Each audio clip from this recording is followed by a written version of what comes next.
Assalamualaikum warahmatullahi. Bismillahirrahmanirrahim. Alhamdulillahirabbil alamin. Nahmaduhu wa nasta'inuhu wa nastaghfiruh. Wa na'udzu billahi min syururi anfusina wa min sayyiati a'malina. May yahdihillahu fala mudhillalah wa may yudlilhu fala hadiyalah. Asyhadu an la ilaha illallah wa asyhadu anna Muhammadan abduhu wa rasuluh. Allahumma salli ala Muhammad wa ala ali Muhammad kama sallaita ala Ibrahim wa ala ali Ibrahim wa barik ala Muhammad wa ala ali Muhammad kama barakta ala Ibrahim wa ala ali Ibrahim fil alamin innaka Hamidum Majid. Rabbi shrah li sadri wa yassir li amri wahlul 'uqdatam min lisani yafqahu qawli, amma ba'd. Alhamdulillah, kita bersyukur kepada Allah Subhanahu wa taala kerana dapat kita berkumpul lagi pada malam ini, insya-Allah menyambung dan juga meneruskan kelas pengajian kita berkenaan kitab Fusul fi Usul Tafsir karangan Syekh Musaid At-Tayyar hafizahullah. Mana kali terakhir kita bincangkan, kita masih lagi dalam turukut tafsir. Mana kita kata dalam pentafsiran Al-Quran kita ada 6 cara, 6 jalan. Itu pertama Quran dengan Quran, Quran dengan hadis Nabi SAW, Quran kata-kata sahabat, Quran kata-kata tabi'in, Quran dengan bahasa, dan Quran dengan ijtihad. Jadi kita kata kita masih lagi dalam bahagian berkenaan dengan Quran dengan kata-kata tabi'in. Kerana kedudukan tabi'in macam kita sebutkan itu, mereka adalah orang yang mengambil ilmu secara langsung dengan para sahabat, dan mereka lah orang yang penyambung penukilan agama kepada kita. Kalau sekiranya kita boleh tak percaya mereka, dan kita akan gagal untuk percaya Al-Quran Karim dan seterusnya lah. Semua sekali agama ni boleh diragui. Sebab tu kenapa Nabi puji dan Nabi sebut khairul qurun qarni thumma alladhina yalunahum thumma alladhina yalunahum, dan macam surah At-Taubah ayat ke-100 kan, wasabiqunal awwalun, orang memula yang awal masuk Islam dengan muhajirin ansar, kalangan muhajirin dan ansar, walladzina tabauhum bi ihsan, siapa ikut mereka dengan baik. Itu tajuk asal kenapa mereka mempunyai kedudukan. Kerana Allah Ta'ala nyatakan pasal mereka ikut para sahabat dengan baik, mereka lah contoh kita, mereka adalah panduan kita untuk mengetahui agama ini. Sebab kadang-kadang lah banyak kadang-kadang geng-geng yang sesat daripada Islam, terpesong daripada agama. Dia ambil sebahagian apa yang dinukilkan kepada mereka daripada para sahabat, para tabi'in, tapi dia tolak sebahagian yang dia tak suka. Contoh, dia ambil Al-Quran tapi tak nak pengertian Al-Quran, dengan hujah bahawa Quran milik semua orang boleh terjemahkan Quran suka hati. Masalah. Ini kita kata disiplin yang tak boleh terjadi, yang ditinggalkan daripada agama. Sebab balik pada asal, apa yang Nabi SAW sampaikan, para sahabat nukilkan. Apa yang para sahabat sampaikan dinukilkan oleh para tabi'in. Dan seterusnya lah. Okay, dan kita bincangkan itu, alhamdulillah, sampai ke yang keempat. Kita bincang tentang sumber bagi tafsiran para tabi'in. Dia pertama Quran. Dia tengok Quran, dia cari Quran juga. Macam apa? Abdurrahman bin Zaid bin Aslam. Mereka dia ni dikatakan tabi'in, dan dia banyak menukilkan sedemikian. Cuba sedaya upaya untuk bawakan Quran dengan Quran. Kemudian Quran dengan hadis Nabi SAW, kita bincang itu. Kemudian Quran dengan kata-kata sahabat, kemudian Quran dengan bahasa Arab. Yang last kali kita bincang dalam bahasa Jadi, dan para sahabat sendiri menjadi rujukan kepada untuk para tabi'in mengetahui Al-Quran, mengetahui makna dan juga pengertian Al-Quran. Maka praktis Al-Quran pun kena diketahui melalui para sahabat. Baik. Dan kita pula bila kita belajar, para tabi'in masuk dalam kita punya perkiraan. Nanti cuma ada hujung tajuk ni kita akan bincangkan hukum tafsir para sahabat dan para tabi'in. Yang kita kata adakah diterima secara mutlak. Dan walaupun kita dah sebut itu, apa benda yang para sahabat ijma' kan sepakat, maka ia adalah hujah. Apa yang mereka tak bersepakat ataupun ada percanggahan, kita tarjihkan, tengok mana lebih kuat. Kemudian kalau anda kata seorang mereka cerita satu benda, orang lain tak cerita, adakah dia terima? Itu ada persoalan lah. Yang majoriti para ulama kata, kalau tak ada sebarang penentangan daripada para sahabat yang lain, maka dianggap sebagai diterima, selagi mana sahih sanad. Dia sahih sanad kepada sahabat tersebut. Kadang-kadang ada orang dia kata, ada sahabat kata soalan sanad sahih tak? Macam mana kalau daripada Nabi pun ada kata-kata yang tidak benar dibuat oleh manusia.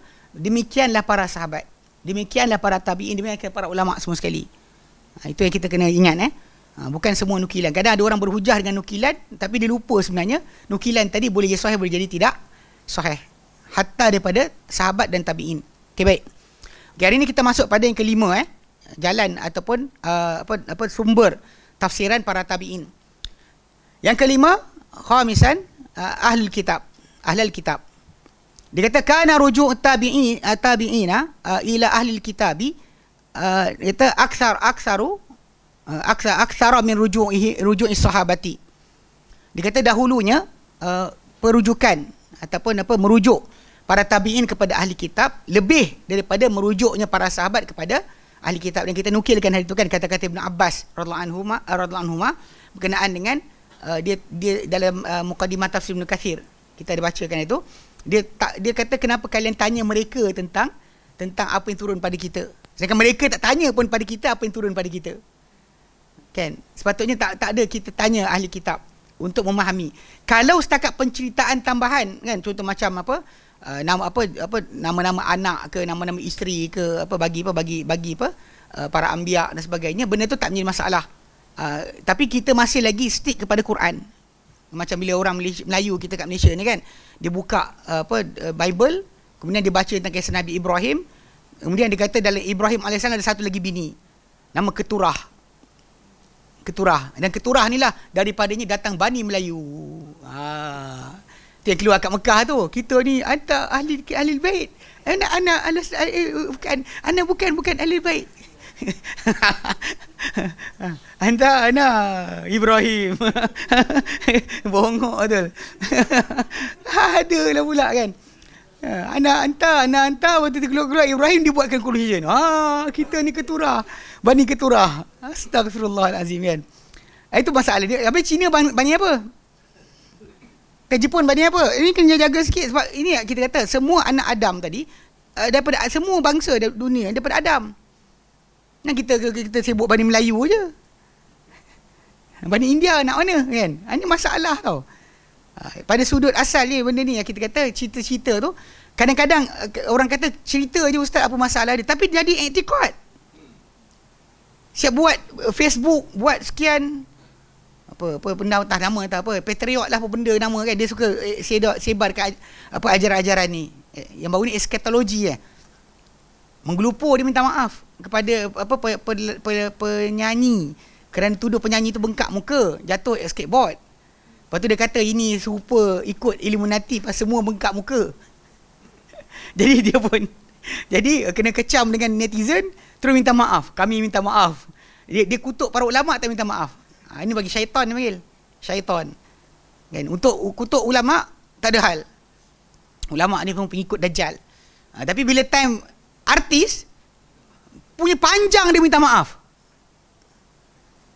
Ilmu eskatologi apa benda tak. Saya kadang bukan apa benda ni dalam MSN kita buka kan, dia keluar video berita. Saya follow lah, tengok ni cepat sikit lah daripada nak dengar apa saya tak ada Instagram, tak ada Twitter benda, jadi saya tengok situ lah. Tu keluar semalam. Kata kan, rupanya kena tuduh so muka dia bengkak jatuh skateboard. Lepas tu dia pakai cap dia ada lambang apa entah. Kemudian geng-geng eskatologi pun chat kan, dia chat menyambung dia panggil. Ini menyambung. Dia sambungkan dengan Illuminati geng-geng Freemason Illuminati benda dah. Lepas tu kena kecam netizen minta maaf, panjang lebar minta maaf dia kan. Tapi dia kutuk para ulama, auzubillahi minasyaitonirrajim kan. Tak pernah dia bertaubat pun. Dengan artis kutuk, taubat cepat-cepat. Kutuk ulama jangan, tak ada hal kan. Halal darah para ulama, halal cela para ulama asalkan jangan cela artis. Allahu a'lam. Nampak sangatlah sesat. Baik. Okey, jadi maksud dia macam kita sebut kan, perujukan tersebut ada nilai yang kena dijaga. Sebab kadang-kadang banyak sangat rujuk dan jadi macam inilah, jadi i'tiqad, kepercayaan. Maka sebahagian daripada geng-geng eskatologi lah benda, geng-geng Freemason lah benda, dia merujuk kepada ahli kitab punya tajuk. Last sekali dia buat jadi akidah. Last sekali tinggal Quran Sunnah, tak datang kelas belajar dengan betul, dia sibuk dengan eskatologi dia. Ilmu kajian akhir zaman. Eskatologi, esketambola, tahulah, pelik kan. Dulu ada seorang kan, dikutuk-kutuk waktu tu, tak lah, mungkin seorang tak lampunkan dia. In the end dia sakit masuk hospital juga. Kan? Dia beli perisai tu, kan. Sekarang senyap dah, tak boleh cakap dah. Dia kata nak lempang seustaz kata kan. Sedap dia je. Ingat apa kita apa? Punching bag. Baik. Okay. Jadi kena jaga sikit. Jadi faham bab Israiliyat ni jaga-jaga sungguh. Sebab kadang-kadang kita silap sikit je dia jatuh kepada last kali i'tiqad, kepercayaan, tuduh orang sebagainya. Asal mula kata setakat cerita, tapi berakhir dengan kepercayaan dan juga amalan. Nah, ini jaga-jaga sikit. Sebab tu kita kata sumber agama ni dia bukan boleh main-main. Kalau bukan agama, nak macam contoh macam nak buat aircon ke, nak buat sekian kan, buatlah suka hati awak. Dan cara macam-macam, dan tak nak pakai elektrik, letak tikus. Saya tengok satu gambar dalam sejarah, ada orang tu buat apa, goat mobile. Dia letak kambing lari dalam tu, dia bawa kereta. Kereta tu digerakkan oleh kambing. Lepas tu ada kambing spare. Kalau kambing ni apa, letih, dia tukar kambing untuk jalan juga. Kalau dia jalan, jadi dia pun gunakan macam kereta. Bukan kisah benar, enggak ada gambar. Tahu zaman bila. Ni pun aircon boleh je. Tak tikus banyak-banyak. So jalan sendiri, tak payah pakai elektrik. Boleh je, terpulang lah. Tapi bab agama, anda tak boleh buat yang tu. Nak buat channel, buatlah macam cara pun. Tapi kalau anda kata untuk agama, anda berhenti kepada Quran dan sunnah Nabi SAW berserta dengan kefahaman salaf. Baik. Dia kata okey, memang dia kata kat sini lebih banyak rujukan para tabi'in kepada ahli kitab, lebih banyak berbanding rujukan para sahabat. Walakin yabqal amru fi anna ma ruwiya anhum min akhbar israiliyati fahuwa fi hukmil israiliyat. Namun kekallah urusan pada bahawa apa yang diriwayatkan daripada mereka, daripada para tabi'in daripada khabar-khabar Israiliyat, cerita-cerita yang berkaitan apa daripada Bani Israel punya cerita, fahuwa maka dia masuk hukum Israiliyat jugalah. Dan wala'allahum kanu yadhkurunahu min babil ilm. Dan barangkali mereka dahulu para tabi'in yang banyak ceritakan dalam Israiliyat ni ada apa cerita tambahan sebagainya, mereka sebut ia daripada bab pengetahuan sahaja, untuk knowledge only. Wariwayati dan penceritaan.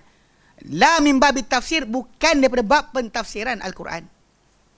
Sebut untuk bagi tahu apa benda. Macam Ibn Katsir rahimahullah, dia paling kuat menolak berkenaan dengan tajuk Israiliyat. Tapi dalam bila kita buka kitab Al-Bidayah wa Nihayah, beliau akan ceritakan disebut kila. Bila dia kata kila tanpa sanad tu, dia ceritakan apa yang orang cerita. Dia bukan nak bagi tahu yang asas. Dia akan ceritakan yang asas, tapi dia akan cerita juga yang tersebar pada masyarakat. Kepercayaan-kepercayaan karut dan sebagainya tentang Adam macam mana semua ada disebutkan. Tapi bukan sebutan itu untuk maklumkan kepada orang inilah agama. Faham Macam kisah-kisah lah Nur Muhammad lah, benda dalam Tarikh Dimash ke apa sebagainya. Semua cerita-cerita sebut diceritakan sebab itu yang tersebar dalam masyarakat. So kita tahu rekod dia. Benda tu dengan tidak betulnya, pembohong dalam sanad ada, penipu dan sebagainya, maka orang tahu sumber tadi daripada seorang penipu. Dia bukan ceritakan benda tu sama semata-mata, tapi dia letakkan nama-nama orang yang menceritakan. Itu tujuan asal. Bukan tujuan dia untuk bersandarkan kepada maklumat yang ada pada Bani Israel, pada Israiliyat tadi sebagai hukum tafsir. Wallahu a'lam, ta'ala lebih mengetahui, kata Syekh Musa At-Tayyar. Wa tazharu kasratu marwiyatihim an Bani Israila min khilal tafasirihim. Dan nyata banyak riwayat-riwayat mereka daripada Bani Israel melalui tafsiran-tafsiran mereka. Contoh, wa min dzalika, di antara itu ma rawahu Tabari, apa dia Imam Tabari, an ba'di tabi'in, daripada sebahagian para tabi'in, fi ma'idatin nasara. Apakah Ma'idah orang-orang Nasrani? Kan suratul Ma'idah, orang-orang Nasrani minta turunkan hidangan dari langit. Kan dia kata hal yasatin rabbuka an yunzila 'alaina ma'idatan minas sama'. Surah Ma'idah dinamakan Ma'idah sebab orang-orang Nasrani atau Hawariyun minta kepada Nabi Isa AS untuk turunkan satu hidangan daripada langit. Okey. Surah Al-Ma'idah 112 sampai 114 kan. Isa doa dan Allah Ta'ala jawab 115 lah, 112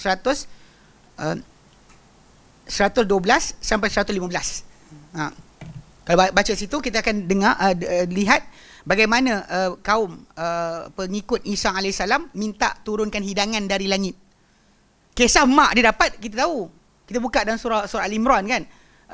Bila Zakaria dia tengok dia jumpa Maryam, dia dapati ada makanan di si Maryam. Kan bahagian dia makan makanan yang bukan pada musimnya dan sebagainya, sampai Zakaria tahu yang ini adalah hidangan daripada Allah Subhanahu Wa Taala. Hidangan. Cuma ialah bila nampak benda berkenaan, dia bukan jadi cemburu, tapi dia tahu Allah Taala boleh bagi Maryam, boleh bagi dia, maka dia mula berdoa dalam surah Ali Imran ayat 37 38. 37 38. Yang apa, kalau kita lihat kat situ Ali Imran 37 38, ada ceritakan berkenaan dengan bagaimana Zakaria tengok dia naik dekat mihrab tempat dia letakkan Maryam, tengok tu ada hidangan. Dia ada hidangan kan. Lepas tu bila dikata ditanya pada Maryam, Maryam kata hiya min indillah. Huwa min indillah. Dia makanan tu daripada sisi Allah Subhanahu Wa Taala. Jadi Zakaria nampak tu, dia pun mula berdoa kepada Allah Taala minta dapat anak. Tu basically kena faham, bila kita dapat tengok orang dapat nikmat, yang patut kita buat adalah kita minta juga Allah Taala. Pasal Allah Taala bagi dia, Allah Taala bagi kita juga. Pasal Allah Taala mempunyai kurniaan yang banyak, melimpah ruah, tak terhitung, kan, tak ternilai, tak dapat nak dinilai langsung. Dan sebab itu dia minta. So, jadi kisah hidangan tu ada. Dan dia, bila yang surah Al-Maidah tu, 12 dan 115 tu, itu berkenaan dengan permintaan pengikut Isa untuk turun hidangan di langit. Okay, soalan, apakah hidangan tersebut? Kat sini dia kata apa? Qala Abu Abdurrahman As-Salami. Ini adalah penukil bagi qiraat yang apa kita panggil Hafs daripada Asim, daripada Zaid bin Thabit daripada Ali. Daripada dia lah diambil oleh Asim bin Abi Najud qiraat yang kita baca. Sebab macam-macam. Bahkan dia datang ke Kufah lalu tenggelam qiraat Ibn Mas'ud. Dia Abu Abdurrahman As-Salmi. Dia juga yang ceritakan para sahabat dahulu yang mengajar Al-Quran, kata para sahabat dulu belajar Quran dengan Rasulullah 10 ayat. Kemudian takkan pindah ayat baru kecuali lepas dah faham ilmu dan amal dan ayat 10 tadi baru pindah ayat baru. Ni orang yang sama menukilkan kisah tersebut. Dia kata apa? Nazalatil ma'idatu khubzan wa samaka. Turun hidangan yang turun tu dari langit tu adalah roti dan juga ikan. Roti dan juga ikan. Kita daripada Quran, daripada sunnah tak ada maklumat tepat apakah hidangan tersebut. Tapi dalam kisah ni daripada Bani Israel, daripada Israiliyat ada dia panggil nukilan yang kata dia adalah roti dan juga ikan. Wa qala Atiyah juga tabi'in al-ma'idatu samakatan fiha ta'mu kullu ta'amin. Fiha ta'mu kulli ta'amin. Dia hidangan yang turun tu adalah ikan. Padanya ada rasa segala makanan. Ini ikan tapi rasa segala makanan. Ini faham-faham sendirilah, wah kita boleh bayangkan. Tahu ikan, tak ikan rasa ayam kan. Tapi ini kata yang dinukilkan daripada Israiliyat. 3 rasa. Ikan 3 rasa. Masam, manis, pedas.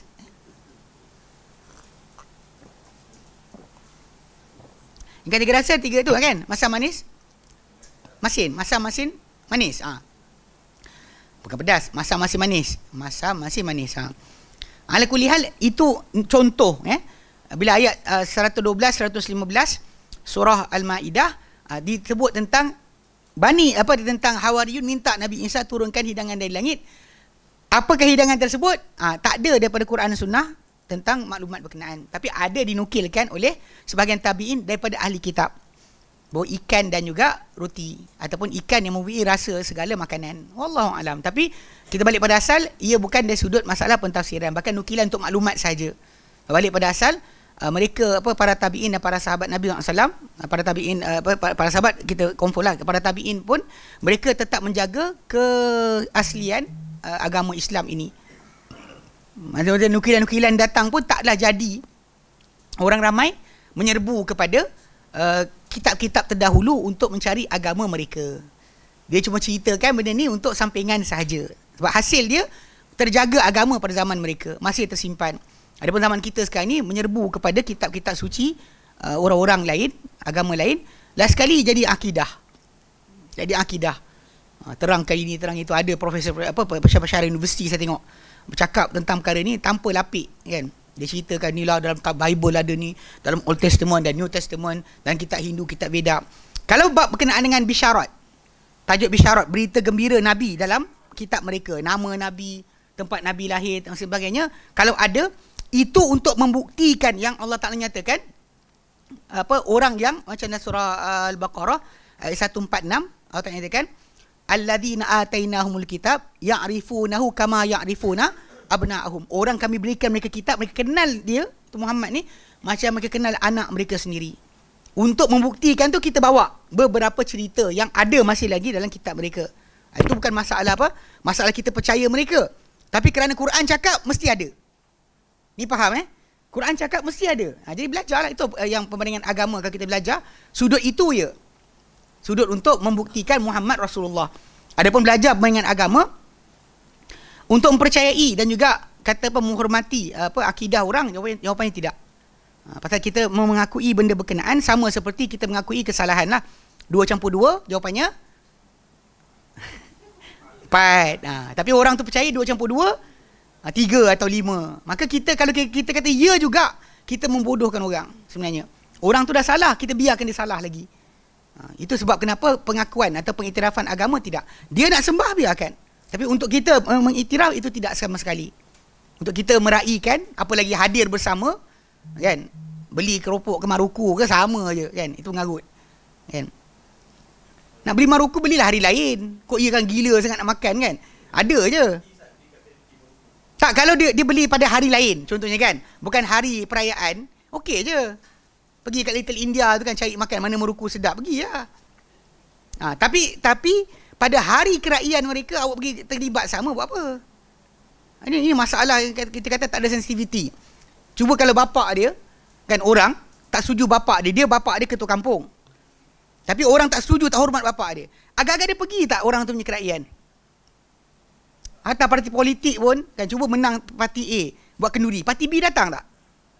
Tidak jejak, kan, tak akan datang. Tiba-tiba bab Allah SWT awak bermudah-mudah. Ni masalah lah. Ini masalah tak faham apa wa'al barak. Okey.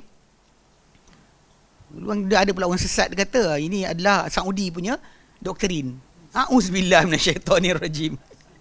Apalah, kan. Kotlah kalau sekiranya nak mengampu sangat supaya diberikan jawatan, janganlah macam tu sekali.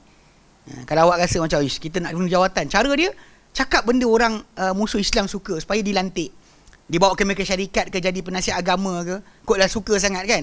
Tak payahlah buat depan-depan, nyuruh sudahlah. Kan.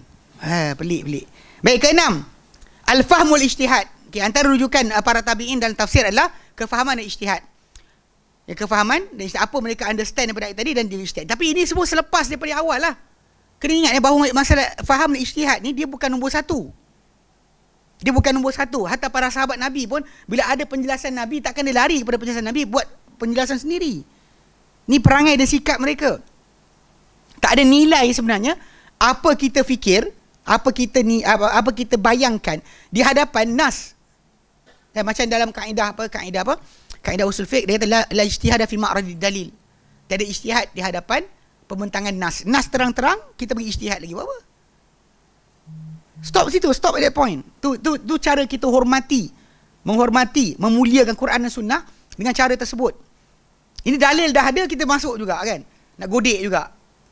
Macam rasanya macam, kan, macam ada lagi apa. Dia dua lah. Satu geng liberal yang dia nak bebaskan, tak nak tafsiran lama. Satu lagi kumpulan yang batiniah. Dia kata ini kulit je, saya nak isi. Kan. Dia nak isi. Bayangkan durian tanpa kulit. Awak nak makan isi tang mana? Kan? Pasal dia the whole package. Masalah awak dapat merasai dalaman awak dengan apa yang diaturkan, itu adalah anugerah Allah Ta'ala. Tapi awak kena lalui proses dia. Lalui Islam itu. Kemudian barulah sampai pada ihsan. Tanpa Islam, awak takkan dapat ihsan. Pelik, kan, sibuk kita nak ikhlas, tapi tak tahu-tahu. Kan? Ini semua ni orang syariat je. Kan? Masalah kita kata soalan, kan. Masalahnya adakah itu yang Nabi terangkan? Bahawa ni tapi itu lain kali cerita-cerita. Banyak nak boleh cerita. Baik. Dia kata apa? Tamadat tabi'una fahmahum. Tamadat tabi'una fahmahum fi tafsir Al-Quran. Bersandarkan para tabi'in kefahaman mereka dalam tafsiran Al-Quran. wa ibrazi fawaidihi, dan juga dalam menzahirkan, menonjolkan akan faedah-faedah Al-Quran. Wa kana bainahum fi dzalika ikhtilaf, dan terjadi di antara mereka pada perkara berkenaan ikhtilaf. Nazaran li anna marja'a dzalika huwa uquluhum wa ulumuhum. Memandangkan pada rujukan perkara itu kerana dia adalah ijtihad, kembali kepada akal dan juga ilmu mereka. Banyak mana mereka, dia manusia ada cerdik tak cerdik kan? Ada cerdik ada tak cerdik. Betul, ada pada manusia ni banyak expose dengan pengetahuan dan ada sedikit pengetahuan. So sebab itu pendapat dia akan berbeza, akan berlainan. Dia kata wahya takhtalifu bi ikhtilafi ashkhasihim, dan ia berbeza-beza dengan perbezaan kepribadian mereka, attitude mereka. Walidha, kerana ini faqad yakunu lahum fi fahmi ayatin aktsara min makna. Kerana ini kadang-kadang dia kata terjadi untuk mereka pada pemahaman satu ayat lebih daripada satu makna. Dia kata mungkin macam ni, dia faham macam tu. Okey. Wa kullu makna mabniyun ala ma sabaqa minal masadiri. Dan semua makna yang dikata tadi sebenarnya dibina di atas apa yang telah lalu daripada sumber. Yang ni dia faham secara Quran ke, atau dia faham Quran dengan hadis ke? Sebab kita katakan ada hadis yang tak datang sekali dengan ayat Quran yang dibincangkan, tapi dia orang bawa ayat tadi letak kat sebelah, hadis tadi dekat sebelah ayat. Itu ijtihad dia lah. Itu ijtihad dia. Yang dia orang cuba fahamkan, nak faham ayat ni tengok hadis ni. Ataupun kata-kata para sahabat, yang dipilih kata-kata sahabat ni dia combinekan dengan ayat mana-mana ayat. Itu ijtihad mereka. Berasal sumber-sumber bahasa dan sebagainya semua sekali. Dia kata terbina, semua itu terbina di atas apa yang telah lalu daripada sumber-sumber al-madhkurati sabiqa, yang disebut telah lalu, yang telah sebut lalu. Ka ikhtilafin fi inzalil maidati, sebagai contoh perbezaan mereka fi inzalil maidati, pada penurunan perkataan maidah tu.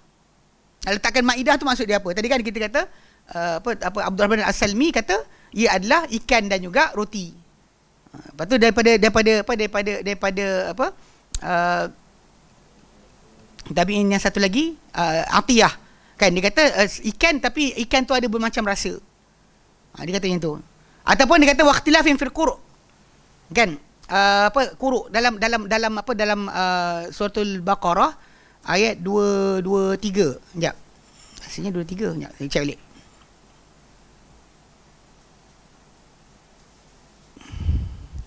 Salah satu quru' kan, wal mutallaqat yatarabbasna bi anfusihinna salah satu quru'. Okey, Al-Baqarah 28.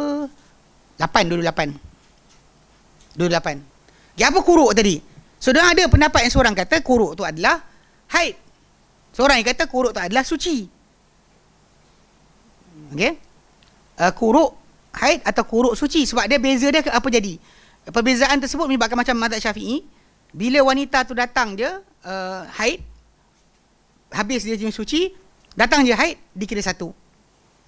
Kemudian dah haid habis, datang haid kedua, dua. Haid tu adalah pemutus. Datang haid ketiga, kalau tak ada rujuk, wanita tu terlepas si suami berkenaan. Sedangkan pihak yang satu lagi yang kata quru' tu adalah haid itu, maka dia kira habis haid baru kira. So dia katakanlah apa wanita tu kena tunggu 3 kali haid kan. Maksud dia haid datang, habis haid satu. Habis haid kedua, dua. Haid ketiga datang, belum lagi. Datang haid tu boleh rujuk lagi. Tapi datang habis je haid 3, baru dia lepas. Itu perbezaan. Cuma kembali tu perkara tu kembali kepada penjelasan mereka berkenaan dengan quru' tu apa? Wal buruj. Buruj ni gugusan bintang. Okey, wal adiyat, kuda ke, angin ke, apa maksud adiyat kan? Perbezaan daripada mereka, nukilan daripada mereka datang. Okey. Wahai dan selainnya. Sungguh sangat dengar sampai depan ada, belakang ada. Okey. Wa min amsalati dzalika, di antara contoh perkara itu, saya terpaksa buka sebab saya lupa bawa buku. Okey. Yes. Abasa ayat 20. Baik. Wa min amsalati dzalika, antara contoh itu ijtihad mereka qauluhu ta'ala, firman Allah Ta'ala, thumma as-sabila yassarah, kemudian jalan Allah Ta'ala mudahkan.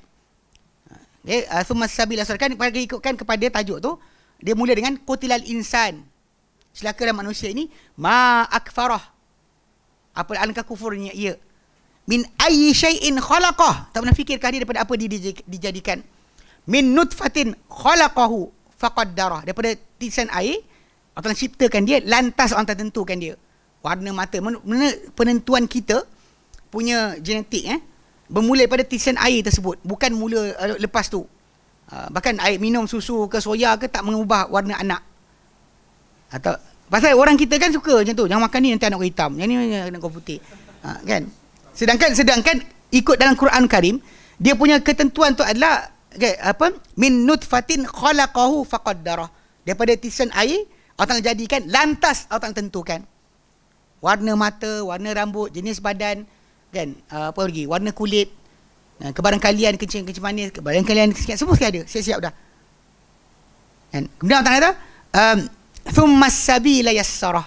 Kemudian jalan Allah Taala mudahkan dia. Okey, apa maksud jalan dimudahkan?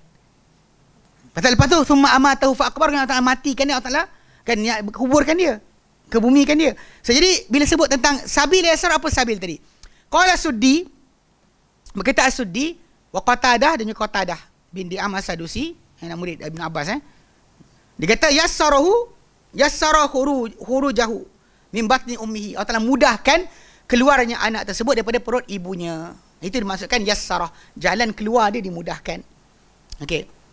Wa qala Mujahid, berkata Mujahid bin Jabr an Ibn Abbas wal Hasan Al-Basri wa Ibn Zaid Abdurrahman bin Zaid bin Aslam, yassara sabilal khairi wasyarri. Allah Taala mudahkan apa? Jalan kebaikan dan keburukan. Untuk keburukan atau kebaikan, jalan tu Allah Taala buka. Kita pilih mana nak pergi. Allah Taala mudahkan. Pasal Nabi kata apa? Bila tanya para sahabat, tanya Nabi SAW, kan, ana dukhul jannah bi amalina am bima fil kitab. Adakah kami akan masuk syurga dengan amalan kami atau ikut apa dalam kitab? Nabi kata bal bima fil kitab. Lepas tu para sahabat tanya balik, falimal amal. Amal untuk apa? Okay, ataupun dia ada riwayat yang lain, dia kata afala nada'ul nattakil ala ma fil kitab wa nada'ul amal. Boleh tak kami tunggu saja apa dalam kitab dan kami tinggalkan amal? Nabi kata la. Kemudian Nabi kata kullun muyassaru lima qudira lahu. Semua orang dipermudahkan untuk apa ditakdirkan baginya. So macam pengertian sama kat sini lah. Okay. Jadi kalau ikut pendapat yang pertama daripada tabi'in, laluan keluar anak tersebut.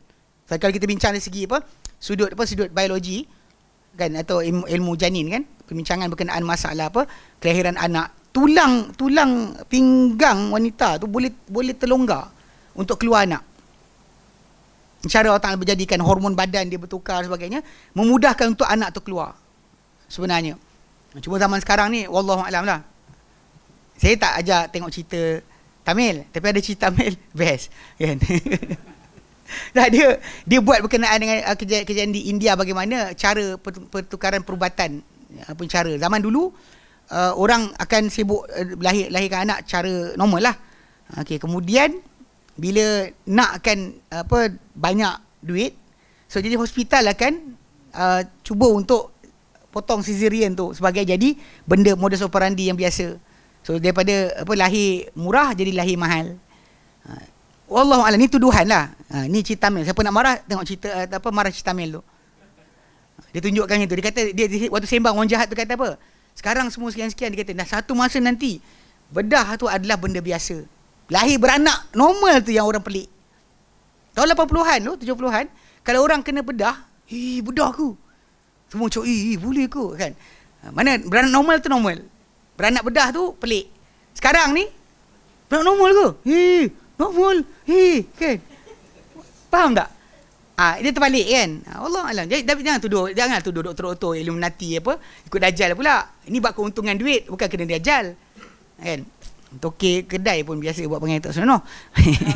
Baik. Kan? Okey, contoh lah. Jadi diorang okey, tapi kalau kita rujuk balik, sebenarnya perbezaan mereka dalam tajuk ini sebenarnya berdasar kepada kefahaman dan dia relate pada Al-Quran mana yang dibaca ataupun pada hadis mana yang dia tengok. Kat situ dia akan keluar pendapat tadi. Bukan sengaja diorang tiba-tiba spark maklumat, aku rasa macam ni, tak. Dia ada reference. Kalau kita tanya kenapa dia cakap macam ayat tadilah. Ayat saya sebutkan tadi. Kan hadis Nabi tadi, dia menjadi sokongan untuk maksud A atau B.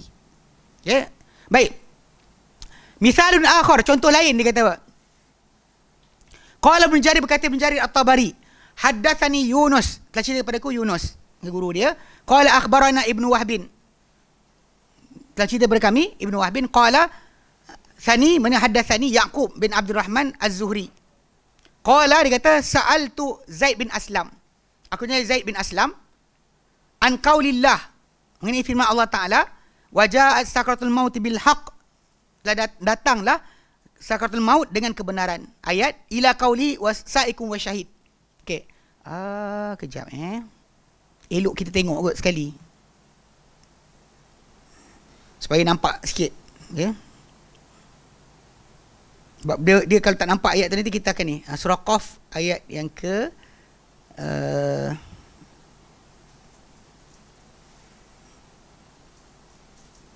ayat 17 ayat 19. Sekejap saya buka.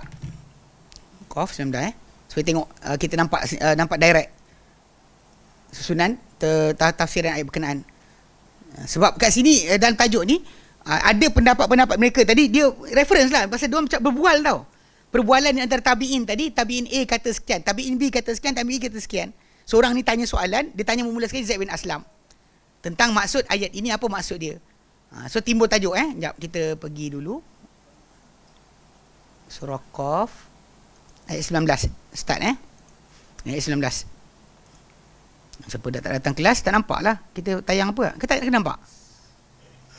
Tak nampak lah. Baik. Dia bukan paksa kan. Dia datang lah. Paksa tak kan. Galakkan datang kelas. Dia bukan apa. Perjalanan anda tu insya-Allah jihad kan. Fisabilillah. Apa jadi tengah jalan bukan kita minta. Tapi insya-Allah Taala akan beri ganjaran. Okey. Dia kata okey, kalau kita ambil daripada ayat ayat ni start di sini. Dia kata waja'at sakratul maut bil haqq. Dan datanglah mabuk kematian dengan kebenaran. Sakrah, mabuk kematian Dia kadang ada orang terjemahkan dengan maksud kesakitan kematian. Tapi sebenarnya macam Nabi SAW tunjukkan dalam hadis baginda celuk tangan dalam air, sapu muka sambil berkata la ilaha illallah innalil mauti lasakarat. Dia mati ni ada mabuk. Sebab ketika itu roh kita di antara dunia nak keluar daripada badan kita, dia akan ada sedar tak sedar. Pakai Nabi SAW dalam kisah yang datang tentang keadaan berkenaan, Nabi asyik pingsan je. Satu riwayat sebelum Nabi suruh Abu Bakar jadi imam, dan mula tu Nabi nak solat dengan orang ramai. Lepas tu Nabi pingsan, kemudian Nabi terjaga. Jaga Nabi mandi dan Nabi wuduk, kemudian Nabi kata orang ramai dah solat belum? Dia kata belum ya Rasulullah, dia tunggu engkau. Nabi mandi, kemudian nak pergi Nabi pingsan balik. 2-3 kali. Cuma kat situ yang diambil hukum adalah masalah orang yang sembuh daripada tak sedar diri, elok dia mandi. Disunatkan mandi. So Nabi SAW tak sedar diri Nabi mandi. Cuma kat situ yang dalam kisah tu memang nak fahamkan sakaratul maut ni maksud dia adalah mabuk kematian. Mabuk kematian. Sakit kematian tajuk lain. Okay. Dan datanglah mabuk kematian tu dengan kebenaran. Okay. Zalika ma kunta minhu tahid, itulah apa engkau dahulu terhadapnya menentang. Wa nufikha fis sur, dan ditiupkan pada sang kekala. Zalika yaumul wa'id, itulah hari yang dijanjikan, hari amaran, hari janji buruk. Waja'at kullu nafsin ma'aha sa'ikum wa syahid, dan datang setiap jiwa, setiap nyawa bersama-samanya ada sa'iq, pemandu, dan juga seorang saksi. Satu pemandu, satu saksi. Okey. Dan dikata laqad kunta fi ghaflatin min hadha, demi sungguhnya engkau dahulu terhadap ini terlalai. Fakashafna anka ghita'aka, lalu kami singkapkan daripada engkau, penutup pada engkau. Fabasaruka yaumul hadid, maka pandangan kamu pada hari berkenaan adalah tajam. Nampak? Ini pasal dia apa pada hari berkenaan dengan hari ini tak sama. Dulu kita nampak syaitan dan sebagainya, kita akan nampak di sana. Okey. Okey. Dia ambil sampai ayat yang kejap ikut pada ayat tu. Okey, dia berhenti sampai ayat yang 20 tadi. 21. Mana dia ambil daripada ayat 19 sampai 21. Kita tengok situ baik. So jadi dekat sini sebab apa tahu? Dekat dalam ayat tu ada sebut ni tahu. Engkau dahulu terhadapnya menentang. Okey. Jadi siapa anta tu? Yang dimaksudkan soalan ni timbul, yang ditanya pada Zaid bin Aslam adalah siapa anta tu? Okey Ini tumpu betul-betul. Sebab nanti kan tak faham pula apa yang dimaksudkan dekat sini. Okey. Dia kata apa?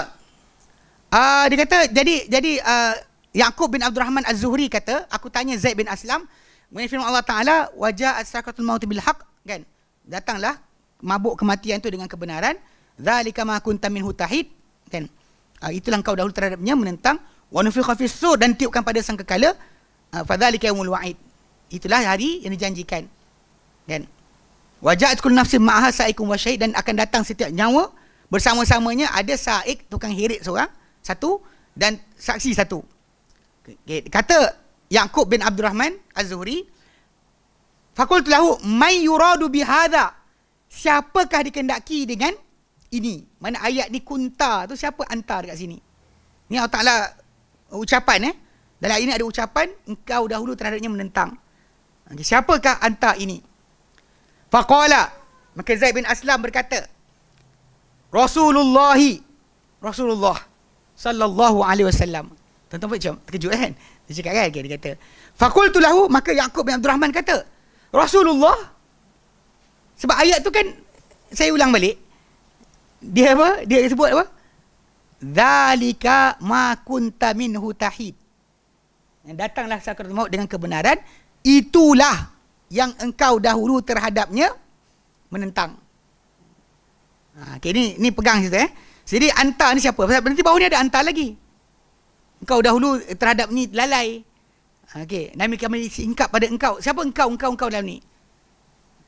Kalau geng-geng apa macam Kahal Al-Kadzab, dia kata ka tu kaha.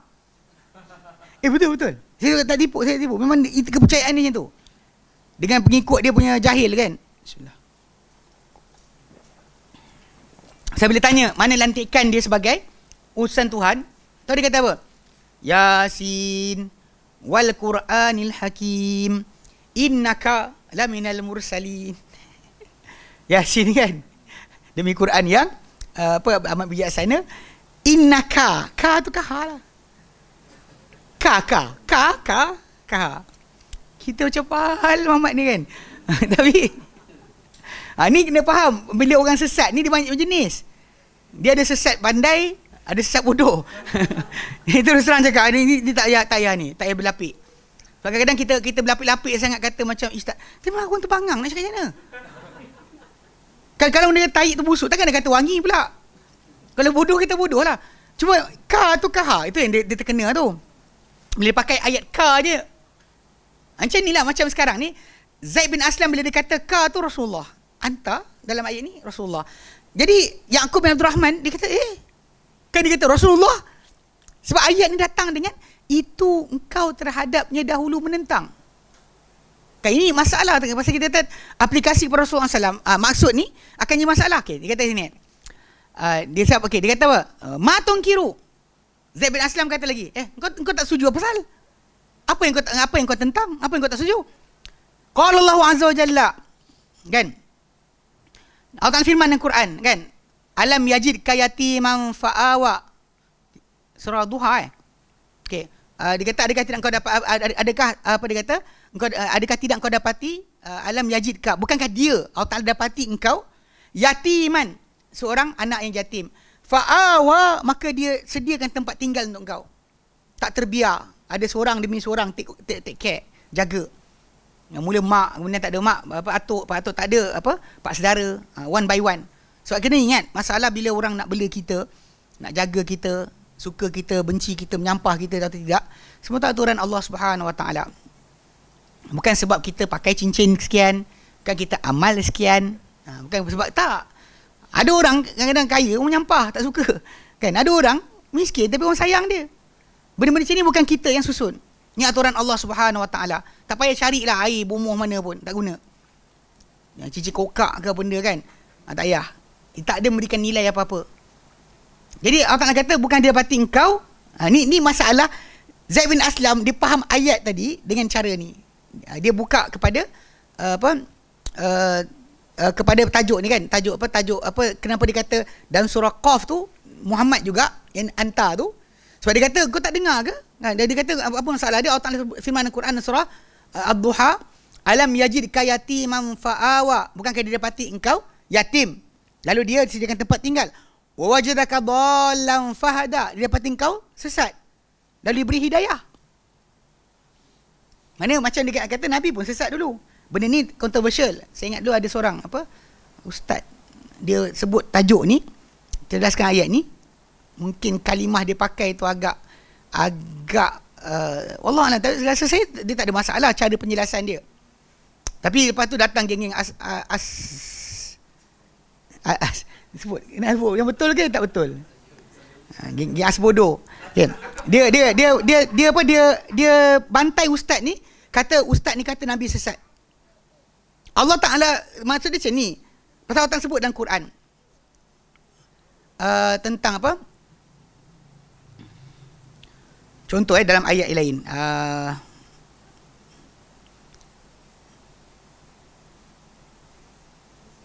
Okey, ayat Asy-Syura ayat 52 contohnya kan. Allah Taala kata apa? Wa kadzalika auhayna ilaika ruham min amrina. Demikianlah hai Muhammad, kami wahyukan kepada engkau ruh, wahyu min amrina, dari urusan kami. Ma kunta tadri mal kitab walal iman. Engkau tak pernah tahu apa itu kitab dan juga apa itu iman. Manakala tidak Allah Ta'ala beri hidayah, engkau tak tahu pun. Itu maksud dia. Tapi cuma dalam kes orang ikut kumpulan sufi ni, kadang dia kata nur Muhammad turun ke sini, takkanlah nur tu jahil. Jadi dia bayangkan macam tu. Cuma kita kata atas kapasiti Nabi SAW, memang Allah Ta'ala pelihara daripada sembah berhala dan sebagainya, tak ada.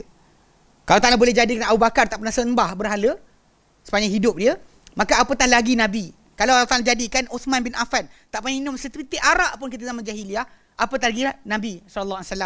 Pasti lebih terjaga daripada itu. Kalau para sahabat baginda ada mengelak daripada buatan-buatan yang mungkar sebelum Islam lagi, sebelum dapat wahyu, sebelum Islam datang.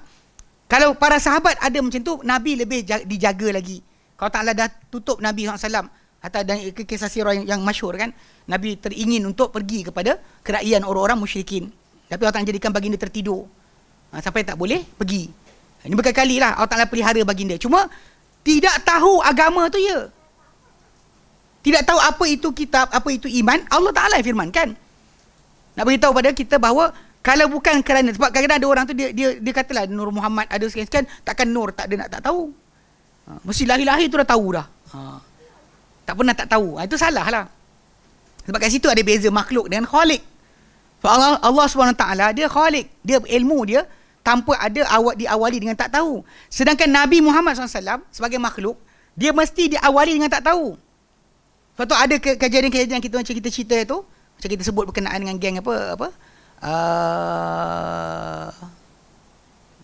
Yusuf Nabhani punya pengikut Hizbut Tahrir, kan menafikan berkenaan dengan siksaan kubur.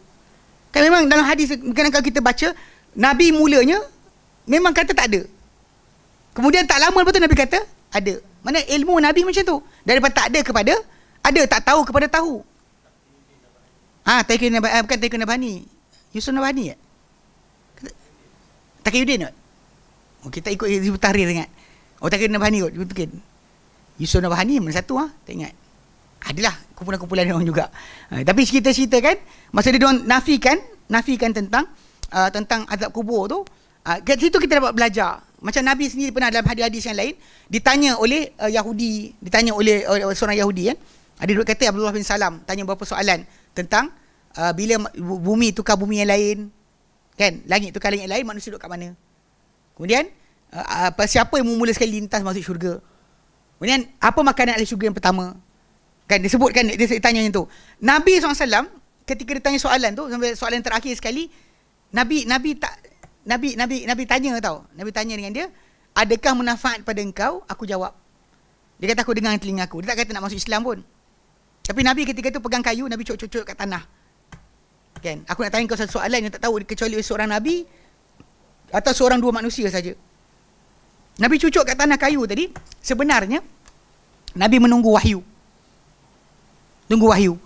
Bahkan di akhir hadis tersebut Nabi kata, aku tak tahu apa nak cakap tadi sehingga Jibril datang kepada aku beritakan jawapan. Hatta berkenaan dengan anak. Yang terakhir ditanya tentang anak. Soalan-soalan disusun oleh Allah bin Salam. Atau seorang pendeta Yahudi tanya Nabi. Nabi pegang kayu tu, Nabi cucuk kat tanah. Tapi tak salah buat macam tu perangai. Macam orang tanya soalannya kita cucuk. Kononnya sunnah. Bukan sunnah lah. Astagfirullahalazim. Awak tu wahyu langit apa hal? Ya, Nabi buat perangai, Nabi tunggu. So masa dia tak tahu kepada tahu tu, yalah betul lah. Cuma kat sini Zaid bin Aslam anak dia Abdul Rahman bin Zaid bin Aslam. Dia dua-dua bapa dengan anak, dua-dua maraji' bagi tafsir. Antara rujukan tafsir So dia bawa pengertian ayat surah Qaf tu yang tadi kita sebut kan, kepada daripada 19 dan 21 kepada ayat surah Ad-Duha. Dia link macam tu. Yang dia kata Nabi lah, Muhammad lah, Rasulullah lah. Okey. Walaupun sebenarnya ayat tadi kalau kita baca tengah bincang tengah ahli neraka ni. Kalau kita baca awal sampai habis. Kalau kita baca daripada awal sampai habis, kita akan jumpa lah tajuk tersebut. Bahawa ayat tersebut datang, dia menerangkan berkenaan keadaan ahli neraka. Tapi bila Zaid bin Aslam jawab, ini jawapan pertama dia. Okay. Jadi Yaqub bin Abdul Rahman Az-Zuhri tak puas hati. Dia pun buat apa? Qala, dia kata thumma sa'altu Salih bin Kaisan anha. Salih bin Kaisan Al-Yamani. Salih bin Kaisan Salih bin Kaisan. Ni seorang tabi'in juga.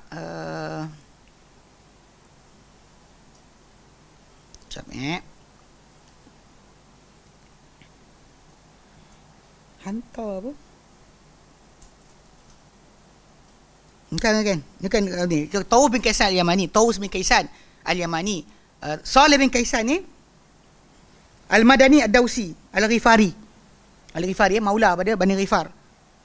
Dia mati tahun 130. Itu awal lagi lah. Pasal Taus bin Kaisan itu anak murid Ibn Abbas. Ni Salih bin Kaisan 130. Dia bukan anak murid Ibn Abbas. Dia kata kat sini jadi apa? Jadi Yaqub bin Abdul Rahman tanya pula Salih bin Kaisan, salah seorang tabi'in jugalah, berkenaan dengan ayat yang sama. Itu ayat surah Qaf 19 sampai 21, betul? Okey. Faqala li, maka berkata Salih bin Kaisan, hal sa'alta ahadan, kau tanya siapa tak ayat ni? Ditanya kepada Yaqub bin Abdul Rahman, kau tanya tak siapa ayat ni tadi? Dia kata faqultu na'am. Yaqub bin Abdul Rahman kata ya. Qad sa'altu anha Zaid bin Aslam, aku tanya Zaid bin Aslam. Faqala, maka berkata Salih bin Kaisan, ma qala laka, apa dia cakap kat engkau? Faqultu, dia kata faqultu bal tukhbiruni ma taqulu. Bahkan Yaqub kata, bahkan kau cakaplah apa yang kau nak katakan. Faqala, maka berkata Salih bin Kaisan, la ukhbirannaka bi ra'yi alladhi alaihi ra'yi. Okey, aku pasti akan beritahu engkau dengan pendapatku yang di atasnya pendapatku. Aku takkan ubah. Jangan takut. Dia kata, fa akhbirni ma qala lak. Beritahu aku apa yang Zaid bin Aslam cakap pada engkau. Qultu, kata Yaqub, qala, dia kata itu Zaid bin Aslam kata, yuradu bihadza Rasulullah sallallahu alaihi wasallam. Okey, dikendaki dengan ini, dengan ayat ni, ayat 19 sampai 21 surah Qaf tu, Rasulullah sallallahu alaihi wasallam. Maka berkatalah Salih bin Kaisan, wa ma ilmu Zaid. Okey, apa ilmu Zaid ada? ni biasa kita kadang sebut macam ni kan, tapi di sisi para tabi'in benda ni kadang biasa juga. Apa pengetahuan dengan Zaid? Dia kata, wallahi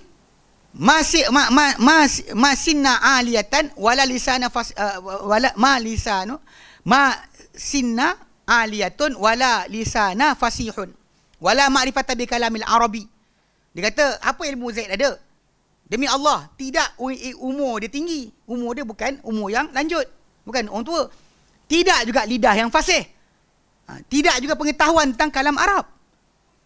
Dia tolak balik, nak tolak Zaid bin Aslam punya kata-kata, dia bantai dulu. Kemudian dia kata, innama yuradu bihadza al-kafiru.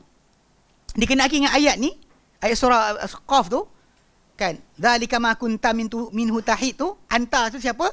Dia kata digendaki dengannya orang kafir. Thumma qala, kemudian dia kata apa? Iqra ma ba'daha yadulluka ala zalika. Baca apa sudah itu, dia akan tunjukkan kau kepada demikian, kepada maksud itu. Sebab kalau kita baca ayat tu, kalau kita baca lepas tu kan, okey, dia kata laqad kunta fi ghaflatin min hadha, engkau dalam kelalaian terhadap perkara ini, fakashafna anka ghita'aka, kami singkapkan daripada engkau akan penutup padamu, pada diri engkau. Fabasaruka al-yawma hadid, maka pandanganmu pada hari berkenaan ada amat tajam. Bahkan kita kata nampak semua sekali. Amal kita pun kita nampak. Okey, dia kata apa? Sebab apa? Ayat lepas tu kata, dia kata wa qala qarinuhu. Kan? Berkatalah qarinnya.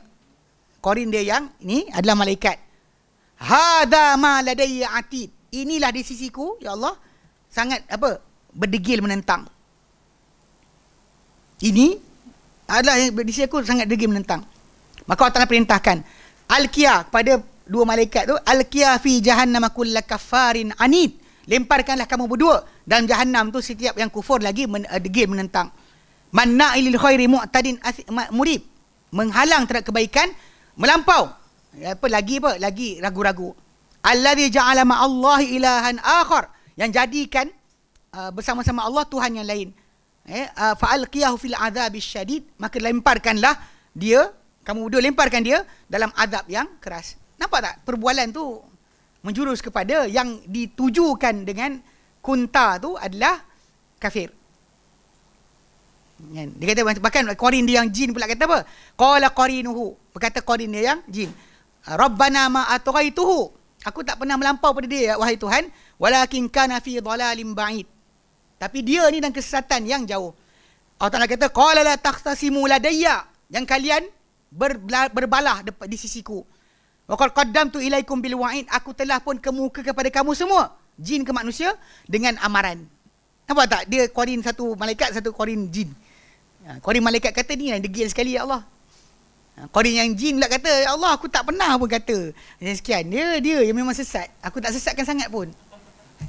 Aku ajak sikit-sikit dia terus ikut. Dia kata inilah. So kalau kita bincang benda ni kan, sampai habis, memang tajuk dia orang kafir. Macam dikatakan oleh Salih bin Kaisan. Salih bin Kaisan kata betul. Kan? Memang, dan maka ini kaedah betul bila kita belajar tafsir. Baca ayat sebelum, baca ayat selepas. Jangan baca ayat itu sahaja. Okey. Tapi tak habis lagi tahu. Sebenarnya dia tanya lagi seorang lepas ni. Okey. Okey. Summa qala. Okey, dia kata qala, berkata lagi Yaqub bin Abdul Rahman. Kita qala thumma sa'altu Husain bin Abdullah bin Ubaidillah bin Abbas. Kemudian aku tanya pula Husain bin Abdullah bin Ubaidillah bin Abbas, kira cicit. Ubaidillah dia kira berkalikan anak saudara ataupun anak saudara sepupu kepada cucu-cucu saudara sepupu kepada Ibn Abbas. Dia apa? Sa'altu Husain bin Abdullah bin Ubaidillah bin Abbas. Faqala li, maka Husain bin Abdullah bin Ubaidillah bin Abbas kata kepadaku, misla ma qala Salih, macam mana Salih kata, hal sa'alta ahadan fa akhbirni bihi. Kalau engkau tanya sesiapa tak tentang ayat 19-21 surah Qaf ni, kalau ada bagi tahu aku. Qultu inni qad sa'altu Zaid bin Aslama wa Salih ibn Kaisan. Dia kata aku telah tanya Zaid bin Aslama wa Salih ibn Kaisan. Aku tanya dua orang dah. Dia kata, faqala li ma qala laka. Lalu Husain bin Abdullah bin Ubaidillah bin Abbas kata, dia kata apa? Maka dia kata bagi tahu aku. Dia kata bagi tahu aku apa dia akhbirni. Apa bagi tahu ma qala laka, apa dia cakap pada engkau? Dia kata pada Yaqub bin Abdul Rahman. Qultu, Yaqub bin Rahman kata, bal tukhbiruni biqaulik. Kau cakaplah pendapat kau. Terus dia tanyalah orang tu kata apa? Dia kata apa? Qala la akhbirannaka biqauli. Ya? Fa akhbartuhu billadhi qala li. Dia kata berkata apa Husain bin Abdullah bin Ubaidillah bin Abbas, aku pasti beritahu engkau tentang pendapatku. Maka Yaqub bin Abdul Rahman fa akhbartuhu billadhi qala li.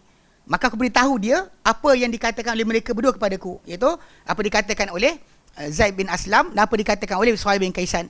Seorang kata Nabi, seorang kata orang kafir. Okey.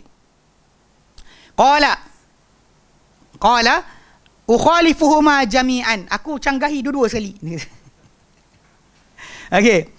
Yuridu biha albirru wal fajiru. Dikendaki dengan ayat berkenaan semua orang baik atau jahat. Tak kira orang ahli neraka ke, bukan ahli neraka ke, dikendaki dengannya kata-kata tadi. Pasal berkenaan masalah terlupa tentang mati semua orang. Baik mukmin, baik kafir, ada je yang terlalai daripada itu. Itu maksud dia, dia kata dua-dua sekali dia kata. Qala Allah Ta'ala, kan? Sebab Allah Ta'ala firmankan, wajaat sakratul mauti bil haq, datanglah mabuk kematian dengan kebenaran, itulah engkau dahulu terhadapnya menentang. Lalu ujung tu fakashafna anka ghita'aka, kami singkap daripada engkau pandangan penutup selaput pada engkau, lalu penglihatan engkau pada hari berkenaan adalah terang, adalah tajam. Dan dia kata apa? Qala fankashafal ghita'u anil birri wal fajiri, kerana tersingkap pandangan tu dua-dua daripada orang yang beriman, baik atau jahat. Semua akan nampak pada hari akhirat nanti, apa yang depan mata dia, jin, syaitan dan sebagainya, semua dia akan nampak. Dia akan nampak malaikat, nampak amal dia, semua sekali dia akan nampak. So, jadi pendapat ketiga ni kata ayat tu tuju pada semua. Tuju pada baik atau jahat. Fara'a kullun ma yasiru ilahi, lalu akan melihat semua orang apa yang dia akan berakhir kepadanya. Dia akan nampak apa yang dia berakhir kepadanya. Semua akan nampak pengakhiran dia ke mana. Tak ada siapa yang tak nampak.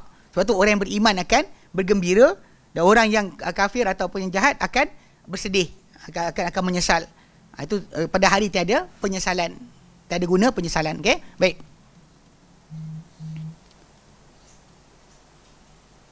Okey. Hukum tafsir tabi'i. Jadi tapi yang tadi contoh panjang lah. Tiga orang tabi'in berikan pendapat. Dari pendapat mereka masih lagi relate balik pada Quran. Dia bukan mandai-mandai. Tapi dalam masa yang sama, ya kita boleh nilai lah. Kan, dari segi kebenaran kata-kata tadi kan. Tiga-tiga tu, yang seorang tu kata kata Rasulullah, yang seorang tu kata orang kafir. Pasal dia baca sampai habis ayat tu. Seorang ni kata tak, semua sekali. Pasal ayat pada awal tersebut, sebelum datang masalah saksi tu, dia kata ceritakan berkenaan dengan semua orang akan dapat lihat apa yang akan jadi pada hari kiamat nanti. Tak ada siapa yang tertutup. Dia akan nampak amal dia, nampak semua sekali. Okay? Baik. Baik, hukum tafsir tabi'i. Apakah hukum tafsir seorang tabi'in? Di tafsir tabi'i aksamun kama sabaqa fi tafsir sahabi. Untuk tafsir para tabi'in sebenarnya ada bahagian-bahagian juga. Macam tafsiran para sahabat. Kita sebut pada awal tadi kan. Kita tahu para sahabatnya ada pecahan. Macam juga tafsiran tabi'in juga ada pecahan. Walidha la yuhkamu alaihi bil umumi. Kerana ini tidak akan dihukum ke atas tafsir tabi'in ini secara umum, secara general. Min haitsu qabul wa raddi. Daripada segi penerimaan maupun penolakan. Wa hadhil aqsamu hiya, pecahan-pecahan tafsiran tabi'in ini adalah, ada banyak sikit banding para sahabat kan. Para sahabat kita sebut tiga je. Sahabat kita sebut tiga je. Mereka ijma', mereka bercanggahan. Seorang sebut benda, orang lain tak sebut, tanpa ada pertentangan. Macam tu je kita punya perbincangan. Tapi kat tabi'in ni ada banyak sikit. Dia kata apa? Pertama, ma lahu hukmur raf'i, apa yang ia mempunyai hukum rafa'. Wa hadha yashmulu asbabun nuzuli wal mughibat. Jadi ini apa yang padanya hukum rafa', maka ini merangkumi sebab-sebab turun ayat dan juga perkara-perkara ghaibiyat. Okey, kata tafsir Mujahid. Mujahid tafsir Mujahid bin Jabr an Ibn Abbas liqaulihi ta'ala, okey, bagi firman Allah Ta'ala, okey, asa an yab'atsaka rabbuka maqaman mahmuda. Ayat surah kejap saya tengok kan.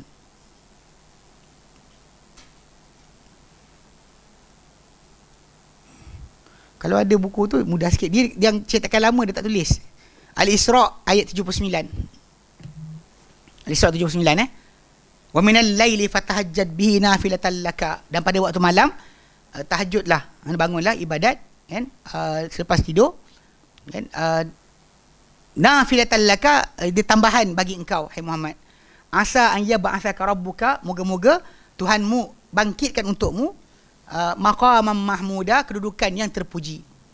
Qala, berkata Mujahid bin Jabr, iq'aduhu 'alal arsy, mana didudukkan Nabi SAW di atas arash, pada arash.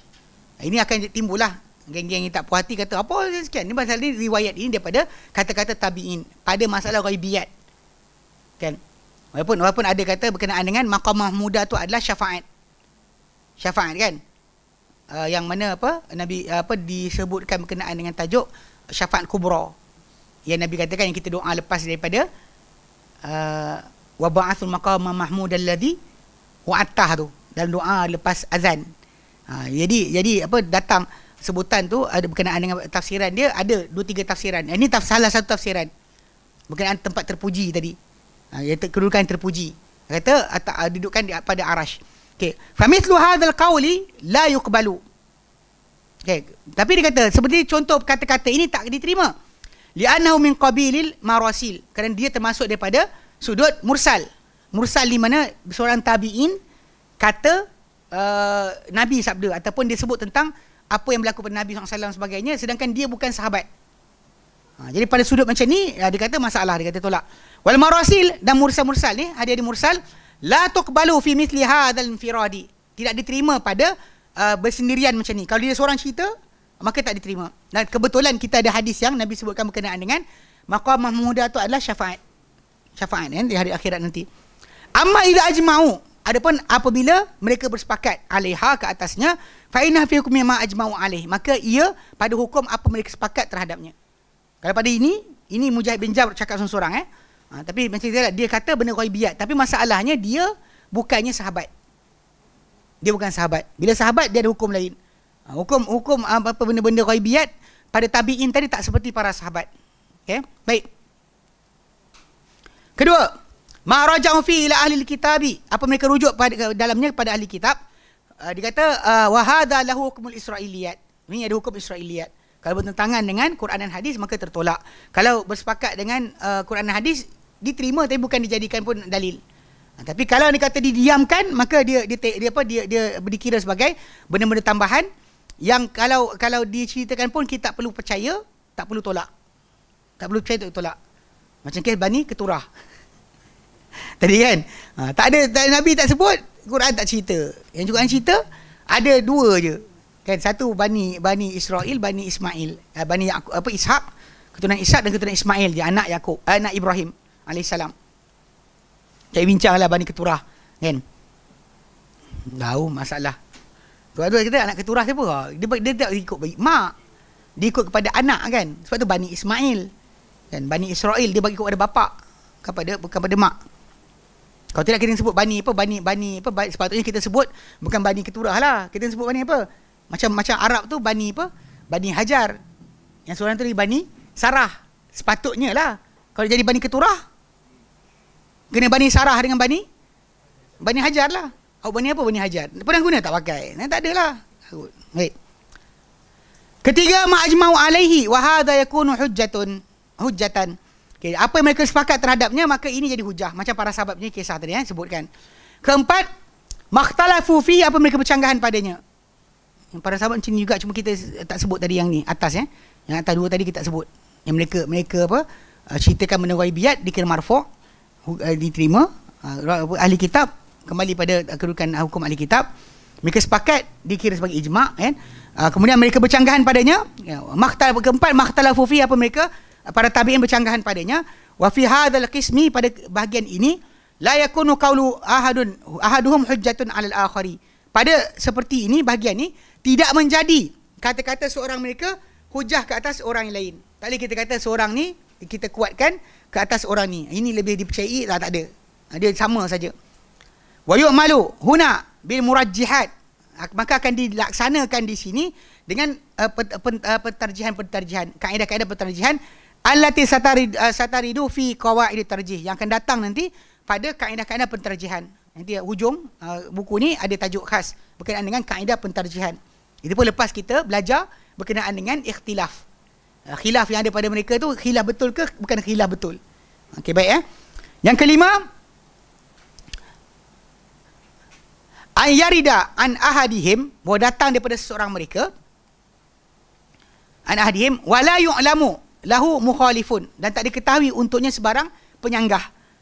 Wa hadha aqallu rutbatin wa hadha aqallu fi rutbati minal waridi anis sahabi. Dia kata yang datang macam tabi'in cakap macam ni, tapi dia cakap tabi'in ini lebih rendah martabat berbanding datang dari seorang sahabat. Berbeza para sahabat, dia alami pembelajaran direct daripada Nabi SAW. Adapun tabi'in tadi mungkin ambil dari tabi'in yang lain, mungkin ambil daripada orang lain, dan mungkin dia panggil daripada para sahabat, mungkin riwayat itu dia tak dengar direct. Memang tak dengar direct daripada seorang sahabat. Mungkin dia dengar daripada orang lain. Dia kat situ mungkin hilang di kepercayaan. Baik. Lebih rendah daripada apa yang datang dari para sahabat. Idza lam yu'lam lahu mukhalifun. Bila tak diketahui baginya sebarang penyanggah. Lakinnahu a'lam min qawli man ta'akhkhara anhum. Tapi pendapat tabi'in macam ni lebih tinggi berbanding siapa-siapa yang terkemudian daripada mereka. Tak boleh bawa lah orang zaman kita. Ni ustaz ni eskatologi. Tak tabi'in cakap. Tabi'in ni tak main. Ustaz ni lagi hebat. Tak ada. Kan? Dia sedar diri dia panggil. Belajar, sedar diri. Anda bukan sahabat, bukan tabi'in. Maka tak ada ruang untuk anda tiba-tiba masuk, untuk guru saya cakap kena pakai. Pasal? Kan? Apa dia makan? Sampai dia kena dipercayai lebih daripada para sahabat dan tabi'in. Tak ada Baik. Okay, ini penting Tanbihatun haula tafsir sahabati wa tabi'in. Peringatan-peringatan sekitar tafsiran sahabat dan tabi'in. Panjang lagi ke? Wallahu a'lam. Nanti situ. Nanti kita masuk berkenaan dengan peringatan bila kita belajar tafsir sahabat, tafsir tabi'in, dia ada kaedah yang mesti kita faham dekat situ. InsyaAllah nanti kita bincangkan. Tapi lah balik pada asal, ini kedudukan yang sampai yang keempat ni sampai mana Quran hadis, Quran kata sahabat, Quran kata tabi'in. Sampai sini kita habis lah. InsyaAllah kita akan bincang dulu kedudukan tafsir para sahabat dan tabi'in. Ada peringatan kena dipahami. Kemudian baru kita pindah kepada tafsir dengan bahasa, tafsir dengan pendapat. Baik. Wallahu a'lam. Ada soalan? Tak ada, lewat dah. Baik. Wallahu a'lam. Baik. Wa sallallahu ala Muhammadin wa alaihi salam. Alhamdulillahirabbil alamin. Assalamualaikum warahmatullahi wabarakatuh.